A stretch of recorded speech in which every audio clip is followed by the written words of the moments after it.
there tends to be this back and forth as though they're opposites, this idea of a highly data-based system and a system that's highly relational, as though those two things are in conflict with one another, as they're opposites.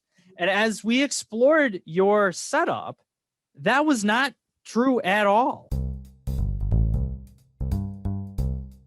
So if I don't read with every kid every week to know where they're at, I'm afraid that they could slip into a hole and I wouldn't know until a couple more months until we do our testing. Everybody had a system in the fall that they didn't know if it was going to work.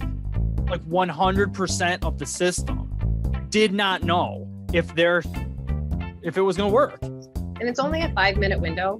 So they read with me for a minute. I can check how well they're reading in a minute. And then usually it's just kind of like chatting on how they're doing, checking in with their mental health. This is not only teacher friendly, but it's parent friendly. It informs everybody's next steps with the kid. And then you can put that evidence together and build a better understanding of the world that student is existing in. For my thought process for this whole thing was, what does a parent want to probably see that his child may be online?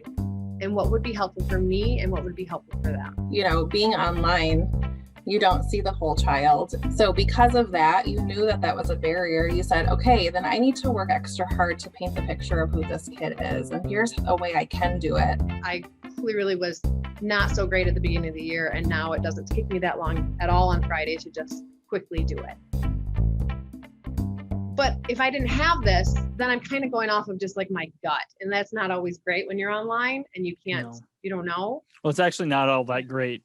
I mean, the gut isn't a reliable metric, even face to face. Totally not.